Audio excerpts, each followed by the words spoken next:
I was upstairs in my room one night playing video games with the volume really loud when I thought I heard noises coming from downstairs. I muted the TV and listened closer. Nothing. I resumed playing the game for another hour when I heard it again, only louder. I was sure I heard it this time and was a little freaked out. To assure myself, I went downstairs to the basement where I thought I heard the noise coming from. As soon as I opened the basement door, I was hit with a cold breeze. I went downstairs and saw the window wide open. I was 100% sure I had closed and locked all the windows in the house.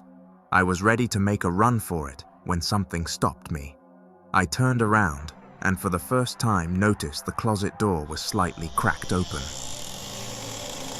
I stood for what seemed like 30 minutes in front of that door, debating whether I should open it. I moved closer and put my hand on the doorknob. All of a sudden, I heard a creepy crackle coming from inside the closet.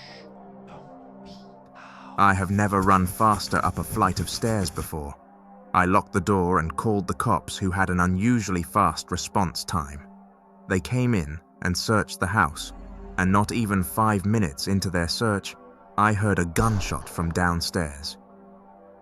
A few minutes later, they came out with a deranged-looking man, probably homeless.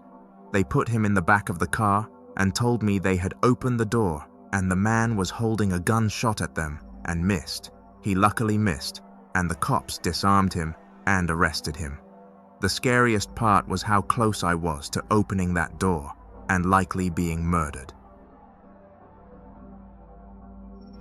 This happened to me around a year ago, and it still haunts me. At the time, I was visiting some friends.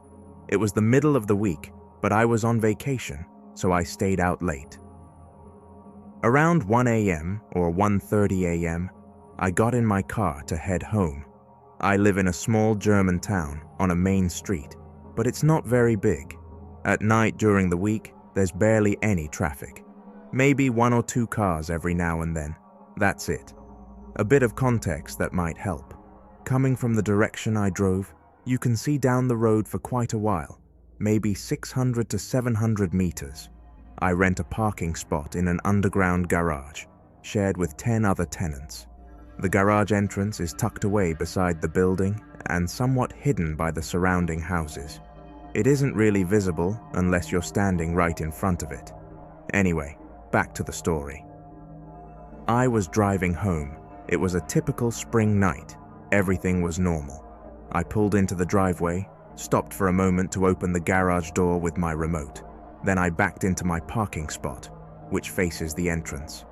I left the engine running as I rummaged in the center console. I can't even remember what for. Suddenly, when I looked up, there was a stranger standing there. A man, maybe 45 years old, about 3 meters in front of my car, inside the garage, just staring at me. I was instantly terrified. Reflexively, I hit the lock button on my car. He shouted that I should give him my phone, saying his car had broken down and he needed to make a call. But I hadn't seen any broken down car or flashing hazard lights anywhere on the road. No car pulled over. Nothing. I was so frozen in shock that I just stared at him. He seemed to notice how confused I was. He added that the breakdown happened the next town, which, by the way, is about an hour's walk away. Again, he told me to give him my phone, becoming louder and more aggressive. That's when I realized what he was not wearing. Just knee-length checkered shorts and no shirt. It wasn't freezing outside, but it definitely wasn't warm enough to be standing around half naked. I yelled through the closed window that I couldn't help him and asked him to leave. He, still angry, said, "You don't need to be afraid of me. Just come and give me your phone." I told him I was sorry, but no, and that he needed to leave. He stared for a moment longer, then angrily walked out of the garage. I stayed in my car until the garage door was fully closed. Only then did I turn off the engine. I wanted to call a friend, but there's no reception in that garage, so I grabbed my keys and every bit of courage I had and sprinted to the door leading into the apartment hallway. It's a heavy door that jams sometimes. Thankfully, not that night. There's also a back entrance from outside to the garage, and I had no idea if that door was locked or if the man knew about it. Once inside, I ran to my ground floor apartment. The windows are somewhat shielded by a hedge leading to my terrace, but technically it's still reachable from the street. Once inside, I locked everything, shut all the blinds, and just sat there for several minutes before calling a friend. I debated calling the police but didn't, thinking they had more urgent matters to deal with since, actually, the man hadn't done anything to me. Looking back, I realized that was a mistake, but honestly, I was just completely rattled. I'm usually someone who's happy to help people, but he easily could have asked me to call someone from outside, or knock on a door somewhere, or anything other than following a young woman into a garage at night, half naked. That's just, no. I've never seen him again, thankfully, but ever since that night, I hate parking there. I never get out of my car until the garage door is fully closed, and even then, I'm always on edge. I'm so grateful I kept the car running and locked the doors. I'm grateful my parking spot is right across from the entrance, so I had a clear view. I'm grateful the door didn't stick that night, and honestly, I'm so grateful I hadn't gotten out of the car earlier. I really don't want to imagine what could have happened if I had. First, I'll describe the nightmare. It's a very short dream, and like I said, it's a very clear memory, just because of how scary it was. I was about 4 or 5 years old, perhaps 6 at most, and my twin brother and I had a bunk bed in a room at the furthest end of the house we grew up in. The nightmare had me in my bed, looking out the window to see a red sky. The kind it gets in the early dawn hours before sunrise, but light still colors the sky. The next and only other thing I remember in this nightmare is that a man with crazy blue-colored eyes and a bald head appears at the window and stares right at me. The nightmare ends there, but I remember just how much I screamed and screamed about it. I don't know where my brother was at the time when I woke up screaming, and the only thing I can remember from when I woke up was having my mum come and get me and calm me down as she took me to her bedroom, down the hall. I only remember that so well, because I wondered where my dad was at the time.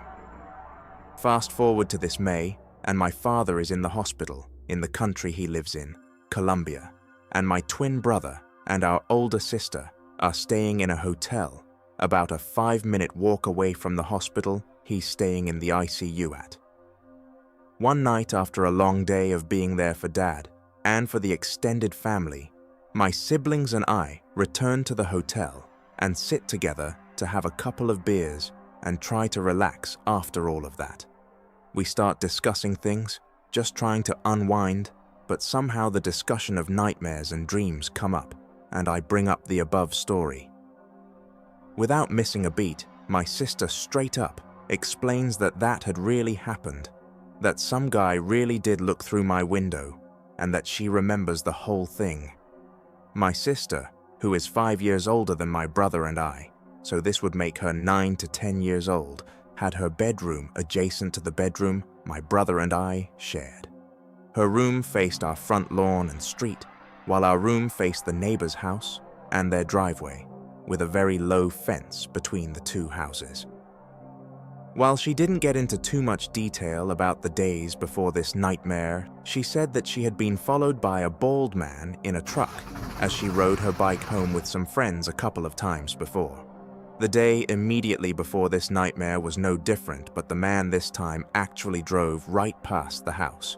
At the time, she was latchkey kid since my brother and I had to go to a special school about 45 minutes away from our hometown for a speech impediment that many twins have, and my mom had to pick us up rather than be home for my sister after school, but she was never home alone for more than an hour.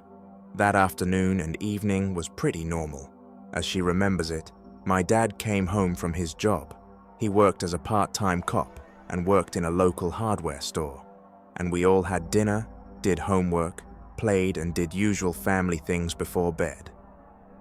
That night, around 12 to 1 a.m., this bald-headed dude had parked down the street at a small industrial park and walked up to our house and tried to get in through my sister's window, which woke her up, and she screamed when she saw the man nearly opening the window as it wasn't locked. My dad stormed in and tried to shove the guy out or tried to hit him with the nightstick he had. My sister doesn't remember exactly, and this caused the guy to run off, but only for a short time, as he came back a moment later to try and get into the window in my room. He tried opening the window, but it was locked because my mum didn't want my brother and I to open it because our bed was right up against it. My sister said I screamed as loud as I could, and my mum went in to get my brother and I, while my dad tried to go after him by running out the front door to chase him, but to no avail as the guy hauled ass right through our backyard. The way our backyard was situated had it backed up right against a small rail yard that is a part of the aforementioned small industrial park down the street from us. Between our small neighborhood and that rail yard was a good amount of very dense trees that always made the backyards very, very dark, so my dad didn't want to get attacked by him there. So instead, he went back inside to our house, called the police, then our elderly neighbor to make sure they were okay while our mum took care of us kids. That is all my sister could remember from that night herself, as this was a very long time ago. Neither of us could recall anything else after that either, and the story just sort of stops right there. My father sadly passed away in hospital, so we aren't able to ask him, and given all of that, none of us have thought to ask our mum yet, but maybe I will ask her soon.